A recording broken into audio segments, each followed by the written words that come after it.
So now I have the pleasure of introducing Megan Tucker. She's a transition coordinator at Lakeland Centre for FASD, and Lakeland in Cold Lake, Alberta happens to be one of our 12 FASD networks. Megan has worked for the Lakeland Centre for the past 2 years. She's been developing the Transition to Adulthood program, as well as working with youth and their families, helping them transition into adulthood. This is a huge piece in the world of FASD. Megan is a rehab practitioner with 10 years experience in the field of disabilities and has studied humanities at the University of Alberta. Please welcome Megan Tucker. Thank you. Good morning, everyone. Pleased to be here. I'm going to talk to you about transition planning and its importance in the field of FASD. The session goals today are that I hope from this presentation that you will be able to understand why transition planning is necessary. I hope that you will have learned about the process that the Lakeland Centre for FASD uses. So when you see LCFASD, that's Lakeland Centre. And I hope that you will understand your role in the transition planning process, whether you're a caregiver or a service provider, a teacher, everyone plays a part. So why do we need a transition plan? Moving into grade 12, preparing for employment or college, getting a driver's license. Many of these activities become ingrained into routines and expectations. And for the adolescent who is diagnosed with an FASD, the abstract, behind-the-scenes activities must be organized, planned, and reviewed regularly by the people around that person, the support system. So I'm going to tell you do a little activity on perception. So I just had my birthday and I turned 28. So what was your initial thought? Everyone has kind of an initial perception, and some people will think, oh, that's still young, and some people will go, oh my goodness, that is so old. It's different for everyone, right? So depending on your experience throughout your life, your perception will vary from the person next to you, from pretty much everyone around you. So in the context of transitioning, when an individual is turning 18, there's some perceptions of the people, the adults around them. There's expectations that the 18-year-old will be ready to live life independently, ready to learn from their own mistakes, and able to decide on their future aspirations. So these are common. Now, if we talk about FASD and some basic information about FASD,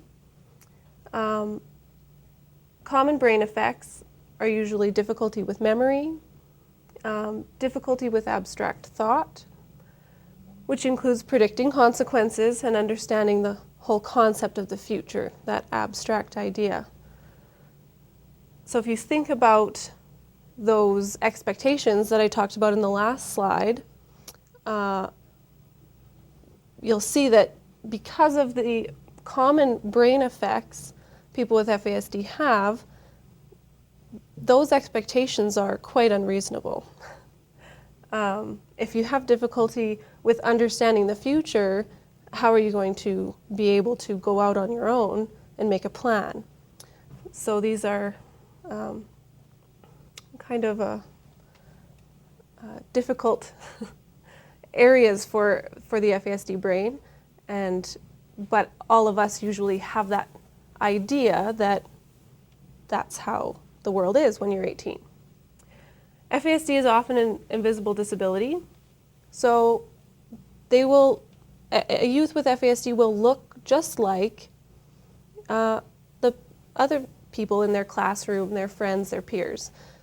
And so the adults around them will often think that they are just as able to meet those expectations. So I have a little story about perception. It's about me.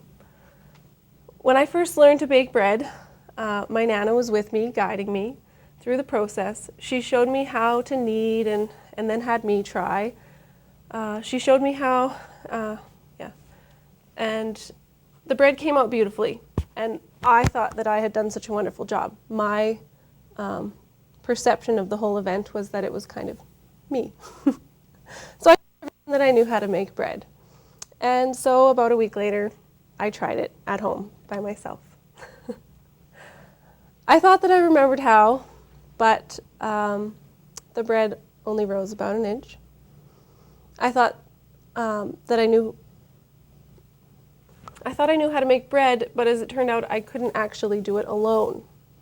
Not yet, anyway. So I called my Nana, I found out what I had missed, and she encouraged me and told me that it takes practice. So in my head, I still thought I could do it because I thought, I just need practice, so I could still do it. So my perception stayed the same. I still thought to myself, I know how to make bread. And I still told people I knew how to make bread, even though I hadn't had a successful experience yet. So had I not called to clarify what I had done wrong, I would have continued making the same mistake. So people with FASD may have experienced many similar situations throughout their lives and may perceive that they know how to do many things. And I think that's common amongst anyone, right? Not just FASD. We all will experience something and feel that we're good at it, and maybe we aren't. But they may not be able to remember all of the steps because, like I said, poor memory is a common issue with FASD. But they'll continue to perceive themselves as able. If they do not have the supports in their lives to remind them of the steps, they may not be able to retrieve all of the information needed to complete the task again. So it's one of those things they need, a common strategy is that they need constant reminders. And without a person there to give those reminders, they're not going to be successful at those experiences. And you can imagine the frustration and despondency that would occur for a person when they discover that they couldn't remember the steps. So if they don't have those supports, someone reminding them, like I had my Nana, it's very discouraging. So during the school years, students with FASD may continue to tell their teachers that they're able to do many things because they may have experienced it once and have a memory of doing it, and so they feel that they're able. And usually they have pretty good verbal skills, so they're able to kind of tell this great story of these experiences they've had. And many of their teachers and other adults around them will believe that the student will have no problem in their journey to adulthood. So because the youth with FASD will look like their peers and usually sound similar to their peers, their verbal ability is usually pretty good, everyone around them will perceive them as the same or similar to their peers and with the same abilities.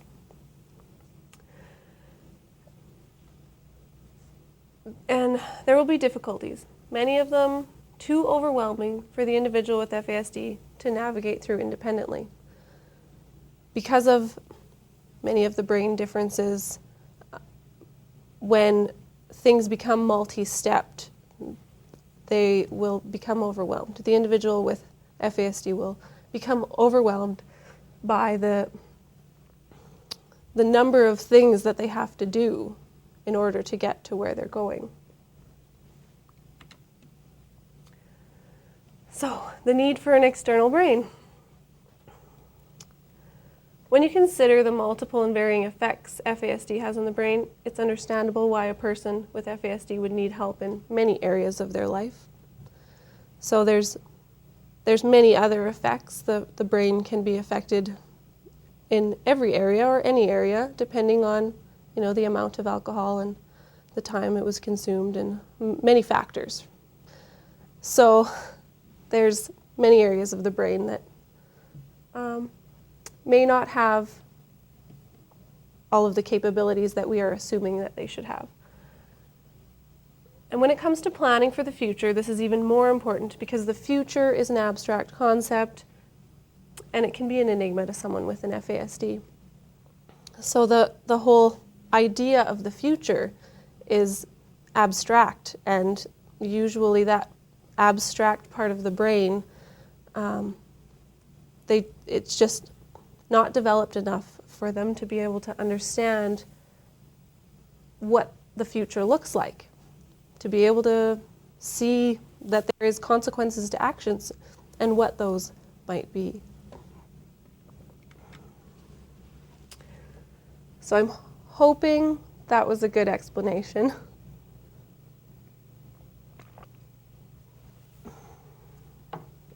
If there's someone that doesn't understand why, hopefully there's questions coming through. But it's a very complex thing, thinking about the future and planning for the future, and hopefully I've explained it well enough why we need to have a plan in place and why we need to help with that plan. Now, all of the process that I've created did come from some background research that was done by Dorothy Badgery, and that's on our website. I didn't include our website on the slides, so if anyone would like it, it is www.lcfasd.com.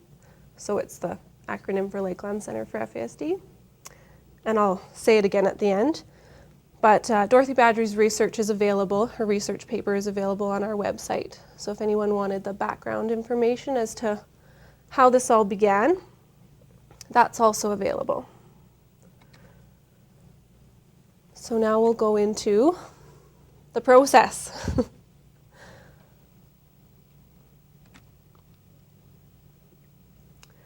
So it's a multi-phase process that helps to empower the family and the individual.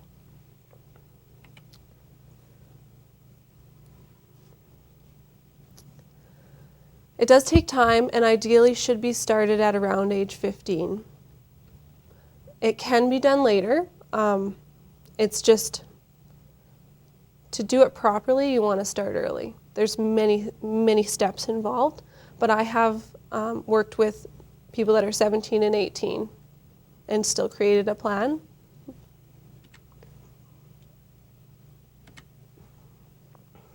So I'll go over the phases. So phase 1 is determining if the youth is stable. And once I go through each phase, then there will be a slide on each one to kind of explain it a little better. So phase 2, we collect information to determine interests, strengths, abilities, and aspirations of the individual. And phase 3, when enough information is gathered, a team is formed and a plan is created. Phase 4, an individual profile is created. And phase 5, the transition plan is written to summarize the first plan that was made and the goals that are to be developed. So phase 1, to determine stability, these are kind of our guidelines. The youth should be in a supported placement, whether it's with a birth family or a foster family or extended family. It needs to be somewhere where they have some support. So if you have a youth that's on the street, they're not going to be in the right place to be able to make a plan.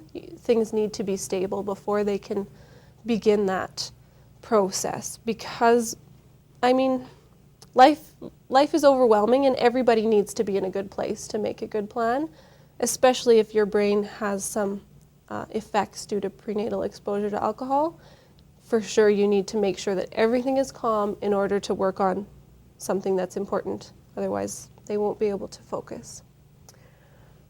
A long-term placement is ideal. I mean, we have worked with youth that have been in shorter-term placements, but that is harder because the family doesn't know them as well. And I depend on the family to get a lot of the information that I get. And having committed adults in their life is key. You really want, because when we make the plan, people need to take responsibility for who's going to help with what. Because it's not just about that youth, it's about the people that are going to support that youth. So if the adults aren't committed, we're not going to get very far. Phase 2, collecting information. Information about the youth is gathered from many sources, including the caregivers, the teachers, counselors, support workers, the youth. There's been times I've gotten social workers to fill out forms. Anyone who knows that youth really well, I will kind of question everyone because I really want to get as much information as I can. So throughout this step, we're looking for what others see as the priorities for this youth. Because this youth probably will not have an idea about the future. Maybe they have an idea that they want to be a firefighter, but they don't know what's involved with that. I had a client who, when we were talking about the future, I said, so, where are you going to live after you turn 18? And he said, well, I don't know. I'll just get an apartment. So then I said, okay, well, how are you going to pay rent? And he looked at me and he said, rent? I have to pay rent? So his brain just had never gone that far. So we really need to look at what the adults see as priorities, and because they're going to have those ideas already in their head, whereas the youth will not have thought of any of those things, such as Aish. Hi, Megan. We have a couple of questions around the idea of the adults in these individuals' lives and the important roles that they play in getting them to think through these issues. One person is asking what you do when there aren't adults in somebody's life. And another related question you might be also able to answer is how do you provide information to kind of the adults on the periphery of the individual's life, like employers, etc. Like, for example, do you have handouts or simple measures such as that? Yeah, there is. Oftentimes we will work with employers and give them some basic information, but also once the plan is completed, the client has the option to share that with whoever they would like. So once I'll talk about the completed plan, it's a document that they can share that gives information about who they are, what their needs are, and so on. And the first question was about the adults? Yeah, if there's an absence of adults. So that is actually part of our criteria. In order to start the transition planning process, we do need those people in place. So basically, if there was a youth who didn't have anything, hopefully they would connect with a support worker, and the support worker would get to know them well enough so that then that support worker could work with me. So we have done that with some of our adult clients who unfortunately have maybe burned their bridges or just kind of burnt out the adults in their life. So they end up coming to us without any supports, but we connect them with an adult support worker who then, once they get to know them well, that adult support worker can work with me on what those goals are. So they do need someone. And maybe that is the person who wants to start the transition planning, right? But you just need to know them well enough to understand their needs and abilities, what their possibilities are. So yeah, that's a good question. And so a lot of the time when we're talking with the other adults in the individual's life, they will talk about, okay, well, I think that they will only be able to work a little, so what do we do? So we'll look at AISH and guardianship. So they'll say, I don't think they're going to make good decisions. And so we'll look at starting that paperwork. That's why we want to start early, because there's a lot of things that we might have to get done before 18 comes around. And education, do they have educational goals? Usually the family will, or the support workers will know what kind of educational goals they can meet. Some of them will need to go to a transitional vocational program, whereas others could go to a regular college. And the caregivers and other adults in their life are going to know their abilities. A lot of the time I'll get this info from teachers. They'll tell me, yeah, their academic abilities are good enough, they could go to college. So that's where I really need to interact with all of the adults in that individual's life. Sometimes they need life skills. Sometimes they went through school and their teachers focused so hard on getting that academic stuff done, they didn't get life skills done, and their family is now seeing, oh, they're not going to do well with interacting with their peers in college. They're not going to fit in. So, that would be with social skills.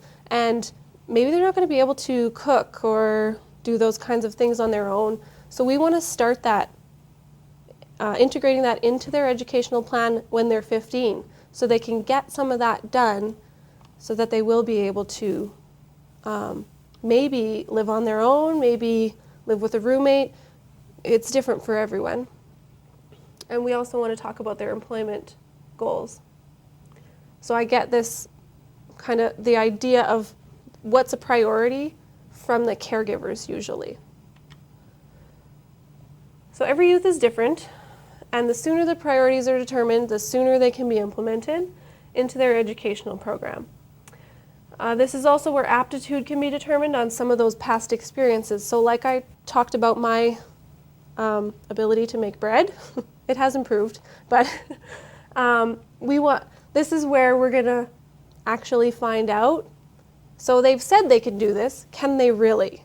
Because I'll be talking to the youth and I'll get them to fill out forms and they'll say, oh, I'm really good at carpentry.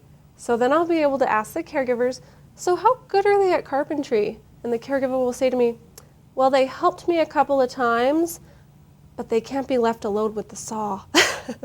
So this is where I'm collecting this information. I really want to know, because if I were to just get that info from the youth, and he said, oh yeah, I'm a really good carpenter. And I said, okay, let's start your plan for being a carpenter. And well, if I wouldn't have talked to the adult, I wouldn't have found out that he can't be left alone with a saw or he may lose a hand. So those are important things that need to be established. Support from the school, home, services, etc., can work with the youth on cultivating those skills. So if we know about it at 15, we've got some time to really help them prepare for living, I don't want to say independently, we like to say interdependently. They will need support no matter what, but we still want them to be able to have a sense of accomplishment and be able to do some things on their own. So still in phase 2, we're also trying to get the youth to tell their story. I want to know from their perspective, who are they and how did they become who they are? and where do they want to go. You know, sometimes they have an idea about that, sometimes they don't. Sometimes youth will say, I don't know. They really just haven't gone there and can't maybe go there in their brain. But often, past life experiences are what shape their ideas for the future. And so this is pretty important. It's very helpful if the youth has had or can have positive career-based experiences by the time they're 15 or 16. Because I've found those are almost always what the youth tells me that they want to do. So we've had youth that have gone through like maybe a work experience program where they got to go to a restaurant and do food prep. And that's what they want to do with their life, because that's what they know. So those hands-on experiences are usually what stick in their memory. Just talking about something, their brain isn't going to be able to grasp that idea without actually seeing it done. So, you know, due to the abstract being so difficult, predicting what a job could be like is very difficult. So if you tell them, do you want to be a airplane mechanic? And they might say, well, yeah, that would be cool because you said the word airplane, but they don't know what that looks like. And when you put them into that course, they're going to go, I don't want to do this. This is too much. So they need to actually experience it to understand it. And what's done with the information? So everything that I've gathered, I analyze it for consistencies. So what is it that the adult said that matches what the youth said, right? I want to know what's the same. And then I can kind of see where maybe the youth has some false ideas. I don't want to say false, but maybe just like how I had the idea that I could bake bread. I want to see that. I want to see where maybe they think they're able, but the adult says, no, not quite. And I'm really looking for what can they do and what do we need to work on, right? I'm going to look for all of their strengths, their interests, any recurrent themes. So usually I will have forms that ask the same question 5 different ways because I want to see that it's been answered the same way or with the same answer. Because if it comes up again and again, that's usually something that's going to stick with FASD. Often what happens is they'll hear a good idea from a friend and they'll say, yeah, that's what I want to do. But tomorrow they will have forgotten about it. So I want to look for what are the recurrent themes that keep coming back, that they are remembering and they really want to do, because that's what's going to engage them. If I make them a plan for becoming an airplane mechanic because they heard the idea once and thought it was a great idea, and they've forgotten about it and they don't really actually want to do it because they don't understand what it is, it's going to be the wrong plan and they're not going to engage in it. And so from this, with this information, I create a summary. It's kind of like their personal story. This is who I am and this is what I'm good at. And like I said, it'll be shared with other people later on. So it's a really good way for employers or teachers, school, to get to know them. And it has a very positive focus. So I'm going to, even when somebody tells me of maybe a negative thing that youth has done, I'm always looking for, well, what is the skill behind it? So we have one of our clients is a really good entrepreneur. And I say that because he came up with the idea, a really good idea to make money. When he buys himself some cigarettes, he then sells several of them from his pack for $1 each and makes good money at it. He's able to buy himself more. So a lot of the school says, well, that's negative because he's smoking and that's terrible. And I say, well, actually, he came up with a great idea. It's actually kind of smart, and he is an entrepreneur. So I am always looking for what's the positive spin on the abilities that they do have. So phase 3 the team. We're going to create a transition team, a support network, and you need to be really creative when you're looking for who it is you're going to invite. Family is usually always there. Close friends of the family, usually not peers. I don't mean close friends as in their buddy from next door. I mean like adult close friends of the family. Service providers, teachers, coaches, kind of whoever is a support for that individual. Often we'll have, if they have a caseworker, like a social worker, they will be involved also. And the client needs to be comfortable with who's chosen, because if they're all sitting at the table with all of these people and they don't like that person, they're not going to engage in that activity and we're not going to get anywhere. If there's family that lives too far, they can be a part of it without being there. So what I've done is I've emailed some kind of questions, just some basic questions. What do you think they're really good at? What do you think are their possibilities for the future?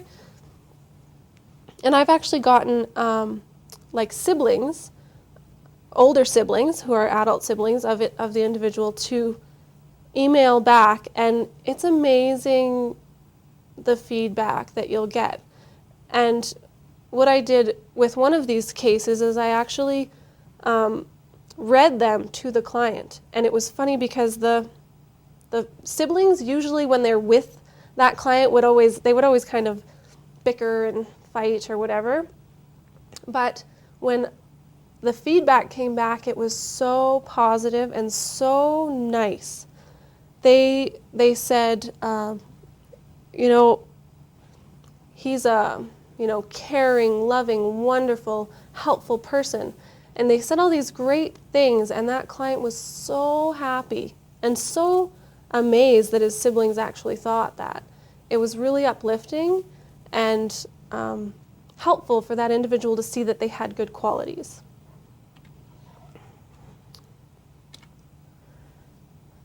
So creating a plan. So once the information is gathered and the team is formed, a day is scheduled for the youth and the circle of support, that team, to create a plan.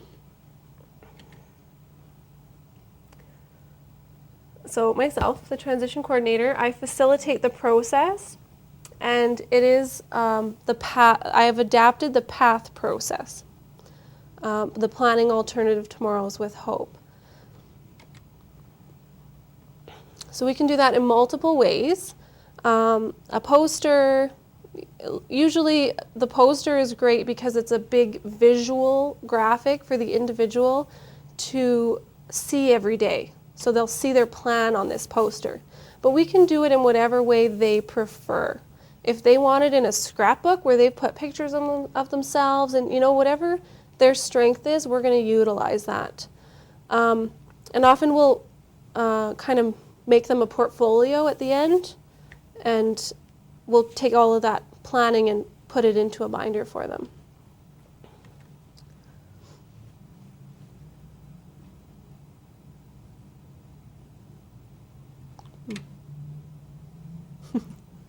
Slow. All right. So the planning session includes a title, and so then there's steps. Step 1 is, what are your dreams? Step 2, turn your dreams into goals, and so that's redefining your dreams into a clear action or event. Step 3, we're talking about right now. We want to know how things are going because we need to have a starting point. Step 4 is we're identifying who to enroll. And the great thing about having that group all together is that they're right there. So the individual, because often if I'm just sitting with the individual, I'll say, well, who can support you? And they'll draw a blank stare. I don't know. And they have lots of people around them, but they just don't really understand or see who can help them. Step 5, we're recognizing ways to build strengths. So this is where we're going to talk about what can you do for yourself that's going to help you to stay strong enough to meet your goals? And step 6 is our next steps. So that is, what's the first thing you need to do to get towards your goal? So we'll actually put it on the poster that tomorrow you are calling the college and making an appointment with the advisor or whatever that first step is. So here is a sample. This is one that we've done for one of my clients. And actually, this is the client that was supposed to be here today to talk also, but she wasn't able to come, so I have a DVD at the end to an interview with her. But basically, you're going to start at the end. So remember how I said the first step was talking about your dreams? It's the very end. We're going to put all the dreams down over there because that's where we're going, right? We're going to put the dreams, and then we're going to turn those dreams into goals because we're right there talking about that right then. And then we're going to go back to the beginning and talk about now. So doing it, it seems a little disorganized, but when it's done, it goes in order. This is right now. These are my supports. Who's going to help me? This is how I'm staying strong, and this is what I need to do to get to my goals. So it turns out pretty good, actually. And our clients, some of our clients really like that visual. Some of them might be embarrassed to have it up on their wall and their friends look at it, so that's why we would create a book rather than a poster. It all depends on their personality, really. But we can, like this, she did most of the graphics for it. We did it together, and we used scrapbooking stickers and dressed it up, and she really liked it. And actually, when you watch the video later on, you'll kind of hear her talking about how she wasn't able to follow it because actually it got burned in a fire. So she loved it, but it got burned, so we're actually going to make her a new one. So phase 4, the individual profile. So once that visual team planning day is done, I will work with the family to create a more detailed profile. So that was just kind of a 1 hour out of a day for the client to see what it is they need to do next. But of course, life has a lot of aspects, and you can't include that all in the poster because that's too much for an individual with FASD to see every aspect of their life and, oh, I got to do this for recreation and I got to do this for spirituality. Oh, this is too much. I don't even want to bother, right? So the poster is very simple. It talks about their dreams and their goals. But then when we work with the family and other supportive adults, we talk about every aspect of their life and what they will need in order to be successful in those aspects of life. And you can read them all. There's quite a few. And sometimes for some clients, we add in other ones. I have one client that we added in communication, because communication was a big issue in her life. She was really having trouble communicating effectively, and so we needed to have that on there so that people could see that that was an issue. So we added that. And we also added intimate relationships for another client, because that was an area where we needed to share that there's difficulties and support needed. So the individual profile is kind of like a family profile. Like I said, we're getting this info from the family. A lot of the time we work with birth families or extended family. So we've got lots of feedback and input from them. So we want to know kind of what they see as needs for that individual. And we put in there their abilities, their needs, and what service supports are anticipated. And like I have gotten social workers to fill this out in cases where they weren't with their biological family and they were in a fairly new foster placement. The social worker knew them pretty well. I've gotten their help with it. So phase 5, the completed transition plan. This is created by me and is a collaboration of summaries, interests, strengths, life experiences, individual profile, and the current goals that were created on the planning day. So this is it could be a 8 or 9 page document. It's going to go into a binder, their portfolio, which in their portfolio they will often have, schools that they're interested in, or whatever information they may have printed off about jobs or where they want to live. That'll all go at the back. All the forms that they filled out about their interests and strengths, we'll add those in there. But the transition plan is going to have everything summarized. And it's going to be a document that has it's a summary, but it has detailed, important information on all of those aspects of their life.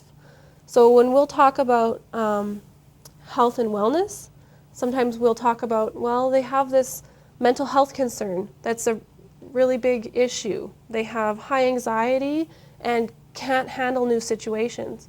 That's important for an employer to know, right? Like that this person has anxiety and you need to give them time to get used to the setting. So it will have in there their abilities. They are able to start a new job when given time to get used to the setting. So then we'll say that their needs are that they need 2 days prior to starting work to come in and get to know everyone and see the facility and so on. And the service supports will say that maybe employabilities or maybe their one of their workers will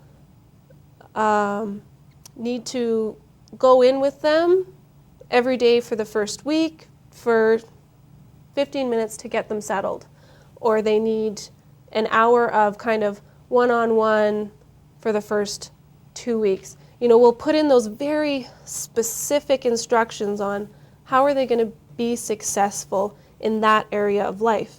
So for each area, we're going to have all of that. So that's why it turns out to be about 9 pages. But also, the very first page that you'll see is a summary of what they're good at. All that positive stuff that I talked about in the beginning is all going to be on the first page. So if someone opens it and they only read the first page, they're going to get an idea of what that person's good at, what they're interested in, and what kind of positive experiences they've had in their life so far. So like the client who's done food prep, that'll be in there. So it's kind of like a little mini resume, but it doesn't focus on the jobs as much. It just focuses on what they're interested in, what they're good at, and a little bit about what they've done and enjoyed. And that's really good for new service providers or employers to read, because then they get an understanding of that individual and how they can work best with them. If they understand what's important to them, that's where they're going to engage them. If they don't understand what's important, well, they might be kind of going down the wrong avenue.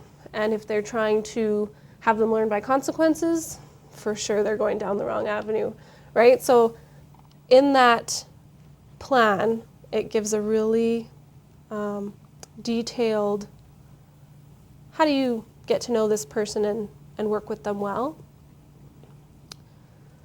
Megan? Yep. This is a question about your experience. Mm-hmm. How do you approach working with youth who show more defiant behaviors and are not willing to work on a transitional plan, even though it's in their best interest? Well, I have had that situation. Usually, I talk to them about what it's like. Sometimes that's a little bit too much for them. So it's really basic. We just want to talk about what you want to do later in life. And the client that I talked about who didn't know that he had to pay rent, that was a client who was very, didn't really want to be a part of it, but he needed it. So we just got together for coffee. I didn't even say that we're going to work on anything. I just said, hey, you want to go for coffee? And we would chat. And we would chat about so where are you going to live, right? We would have those little conversations. So that actually, it takes a while. You really need to get that engagement from them. So I would go see him once a week for 20 minutes to go for coffee. And then after a while, he wanted to come back to my office because I said we could go on the internet and search some places to live. And he was like, oh yeah, that's a good idea, right? So it takes time. That's why you want to start early. But you do really want to engage them. And some clients, and this particular client, the reason he was kind of more difficult or defiant was because of his anxiety. He had high anxiety, so thinking about something new was just stressful. So kind of understanding, right? When I read his diagnosis and I understand him better, then I'm going to know, okay, I need to work on him in 15-minute increments because he has a really short attention span and a limited ability to comprehend verbal or right. So I find out all of this information beforehand. I talk to his family. I did lots of work with the social worker and the family where I get the background info. I didn't get as much from him, but we still made a plan based on how I got to know him, where we just had those little chats about where do you want to live, what do you want to do? And he did engage quite a bit towards, it took a little while, but he was really into talking to me about what he wanted to do. It just took a little bit of coffee and food and time. So yeah, does that answer the question? Okay. All right, so in the completed transition plan, we include who is helping with which task. So we're going to put in there, so the day that we made that kind of 1 hour plan, on that poster there will be people, because the people who are in the room will take responsibility for some action items, but also in the completed plan, I'm also, for the bigger goals and the bigger needs areas, I'm asking the family and the support workers, can you do this? Can you do this? Can you, right? And so throughout the whole time when we're saying, oh yeah, this is a great idea, and I say, well, can you help with that? So we're engaging the support network to take part. That's what we really want to do. And in the transition plan, it actually says who's doing what. So that when the parents get a copy, they go, oh yeah, I said that, didn't I? Or the social worker says, oh yeah. So it's really important to have that on there. Some people forget. You got to keep people accountable. And it's put into a binder with all the forms, like I said.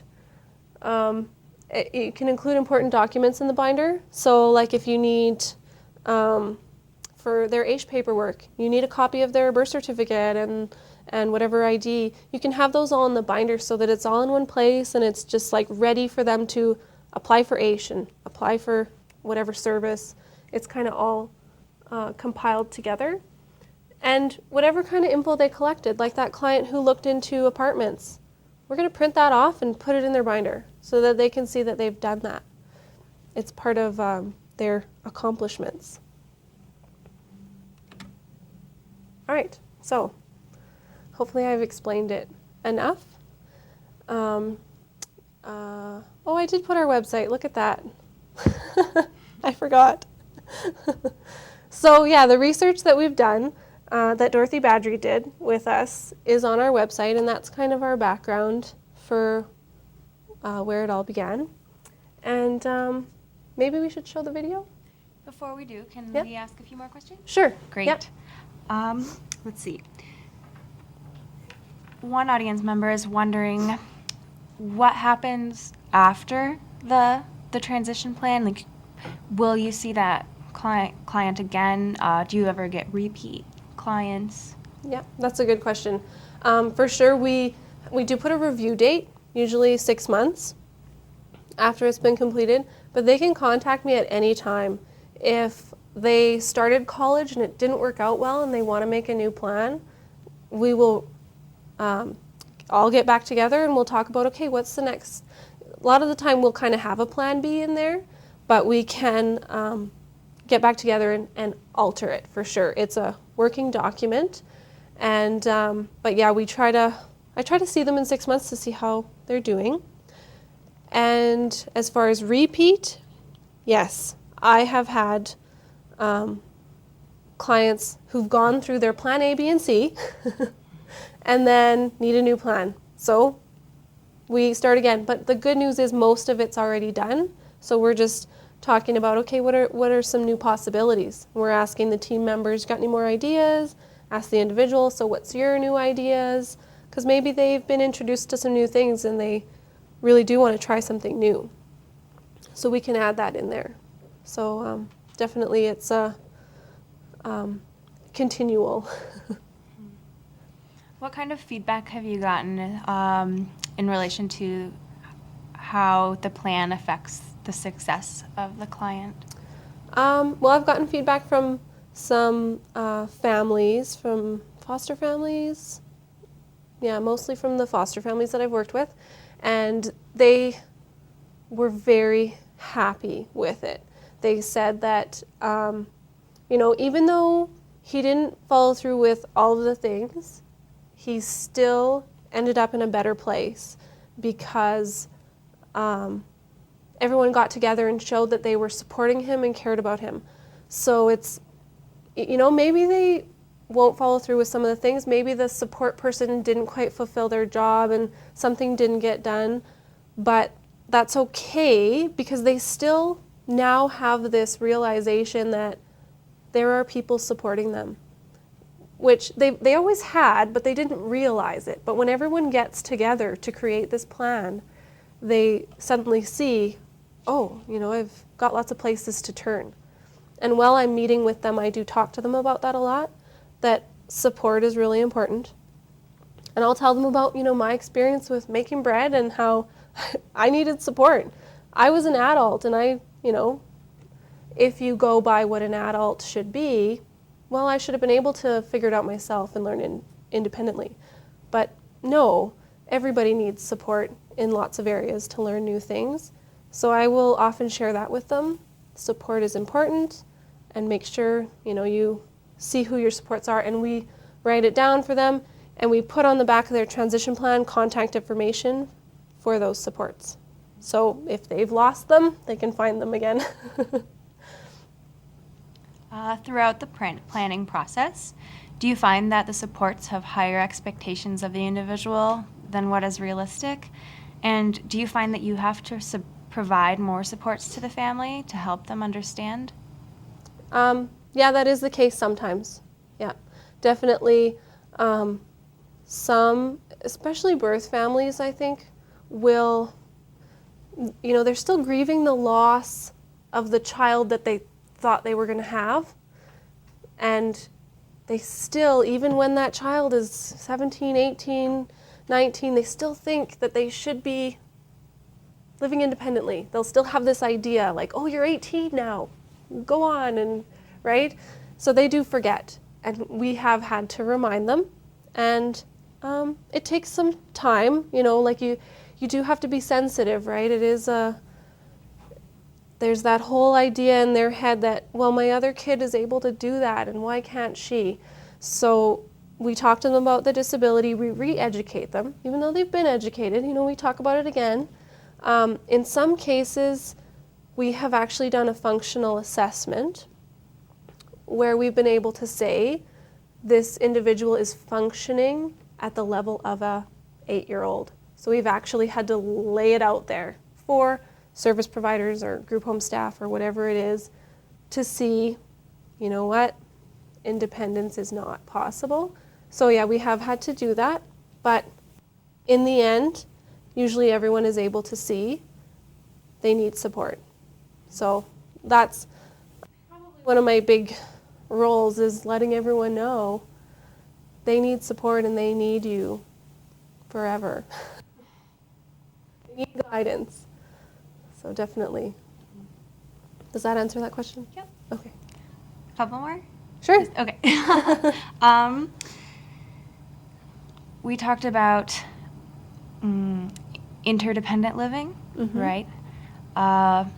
And is living situation something that has to be put in place before they can start working with you? And so, like, if they're homeless, is that something that you can help with, or that has to be helped with before they can come with you?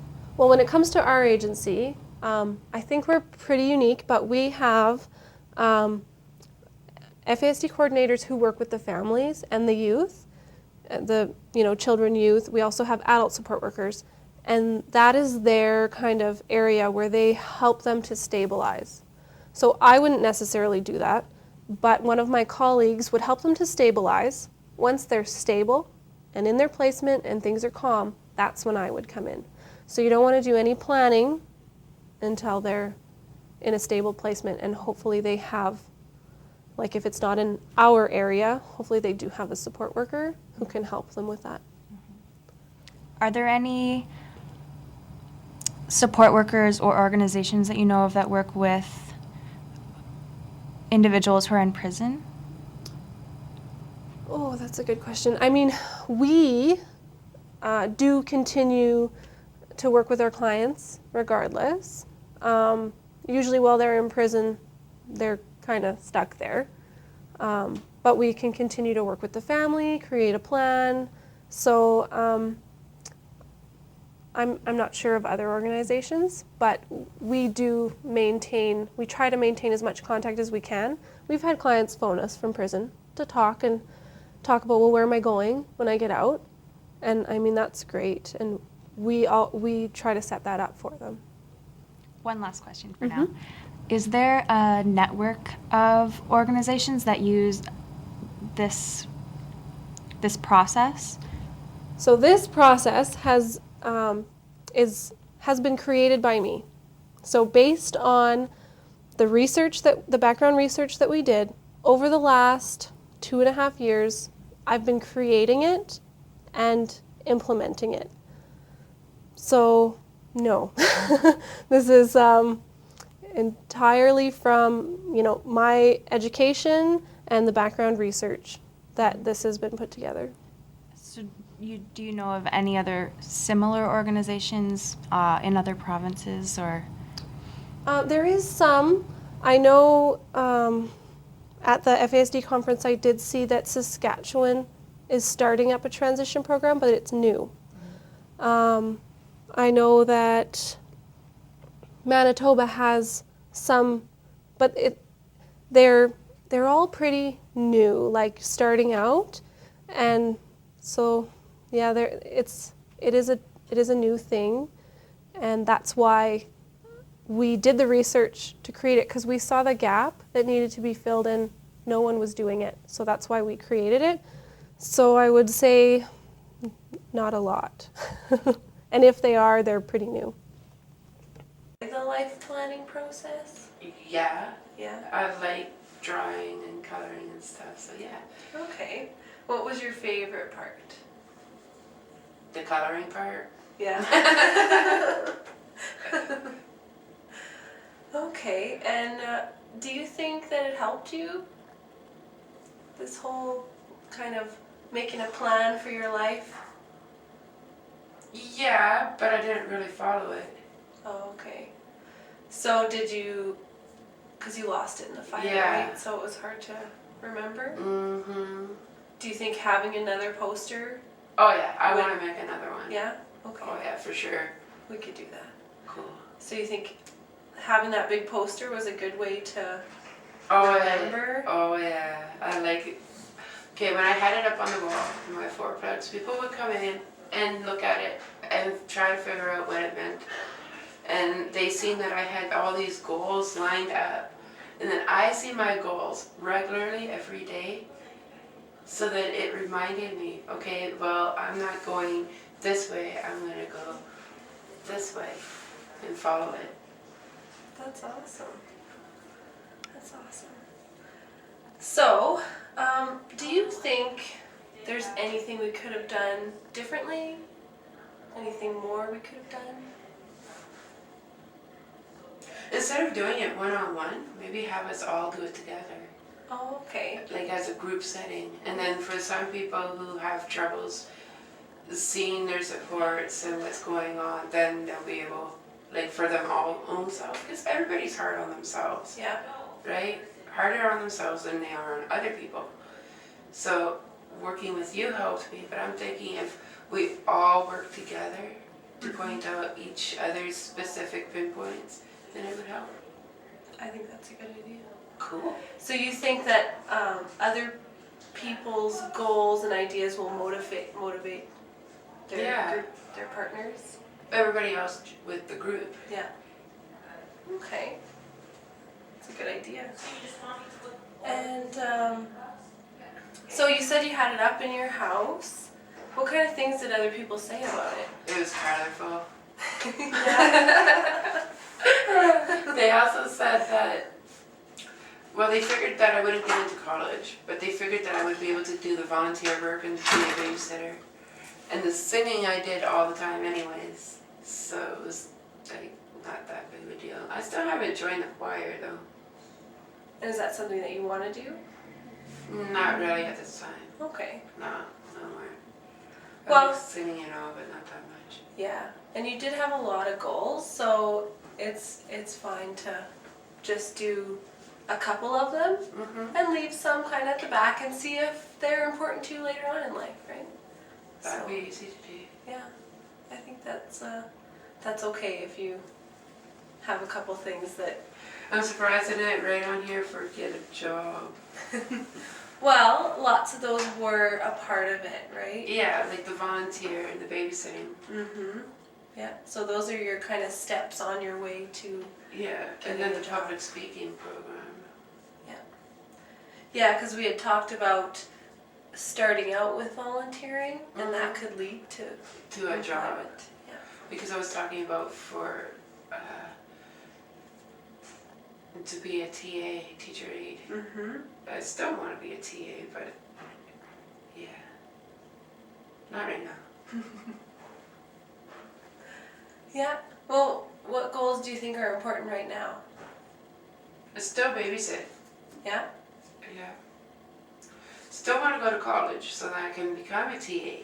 Mm-hmm. But I gotta work and save some money so that I can do that. Right. I got a job, and I do the public speaking Okay. quite often.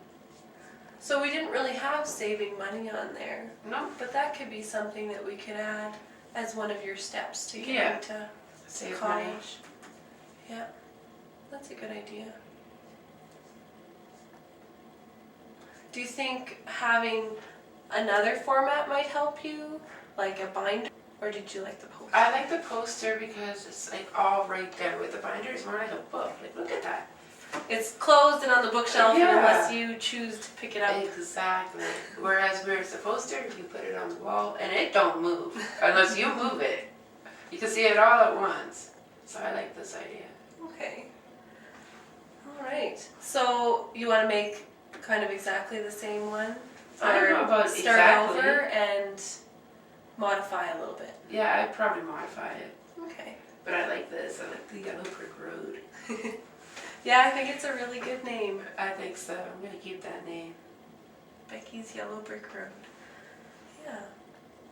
And it looks really fun. And if it's nice and colorful and pretty, it makes you want to look at it. Mm-hmm. Better than some of the artwork we have up on the wall. I'm gonna take some of those paintings down that the landlord did. Anyways, All right. Do you have anything else you want to tell me about it? Any good memories from it? I'm glad I made it. Yeah. Do you remember that it took a little while? We kind of filled out some papers. and- Yeah, it's a process to get the big page. Yeah. Do you think it was worth it? Oh yeah. Yeah? In the long run, yeah. You have to go through the process to get the good end result. Mm-hmm. That's right. All right. All right, well, I hope that everybody enjoyed the interview that I did with my client. This is a very amateur video recording, but hopefully it was a good enough replacement so that everyone could understand how it was helpful for her. Now, in that case, that was an adult client that I worked with, because some of our youth maybe wouldn't have explained it as well. So that's why we really wanted to get her explanation, because she was pretty good at voicing how it helped her. But she was an adult client that I worked with in, we have an employment program at our center, and she was in the employment program and didn't have a plan for the future. Even though she was already an adult, she was just kind of living day to day. So we thought it would be a really important part of the employment program to have them all do transition plans. So I did that with them, and she really benefited from it. She liked the whole process of creating her poster and putting down, because the forms we did where she put down all of her strengths, and it's really an empowering kind of thing, even though for her we didn't have the support network. So in the video where she talks about we should do it in a group, it's because she didn't have a group there. And I told her that's a really good idea, because that is what I normally would do for clients. So she didn't have people present. She had myself and her support worker from our center, and that was it. And it still benefited her. She really did like to have that visual reminder every day of what am I doing and where am I going? Because sometimes with an FASD brain, you just forget, right? And you're just kind of living. So she definitely liked it, and I think she was a good person to interview. Some of our other clients might draw a blank when we say, how did it help you? They'd go, I don't know. Because usually the plan is kind of created for them in the background and their family is kind of implementing it. So for the youth, they might not see the benefit as much because the families are really implementing everything. But for an adult client, it was kind of up to her to talk to her family about how they could help her. And her support worker did take on a lot of the responsibilities of, I'm going to call this person for you and set up this appointment. Those kind of overwhelming tasks that usually would get in the way. And yeah.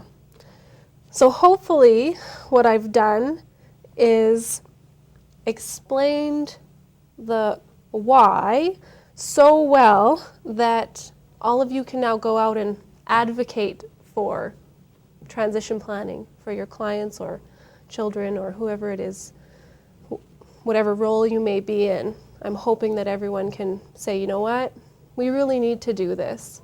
And some of the background info, other reasons why, is that we found there was a gap.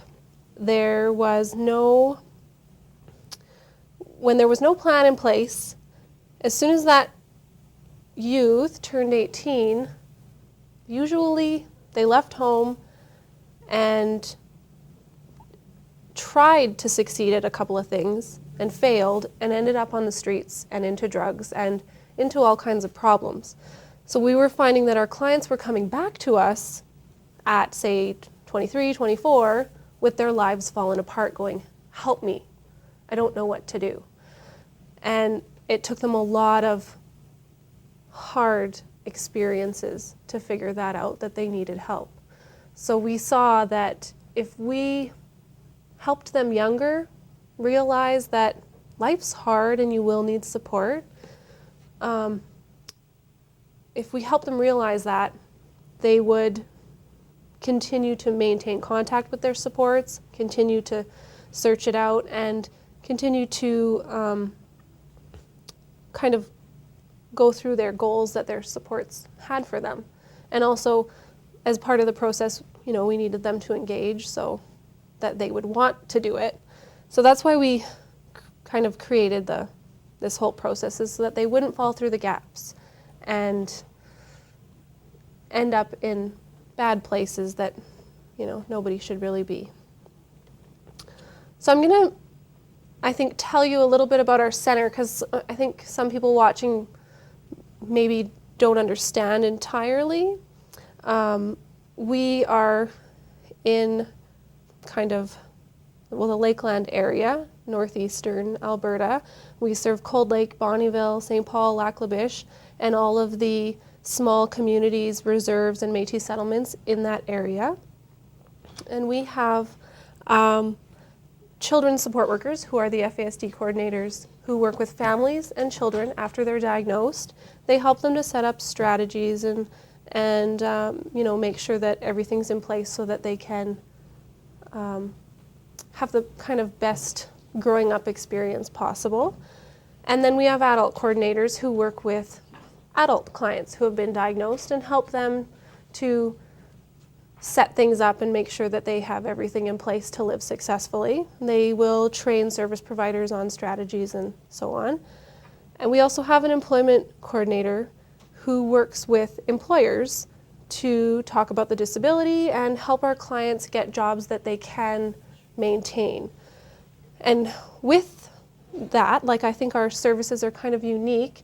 I'm able to work with those support workers and really understand these individuals a lot better and create a better plan with those support workers in place to carry out some of those things. So I know that's maybe not available everywhere, but I think it is definitely a good model for if people are wondering how their services should look. I think we've got it set up pretty good.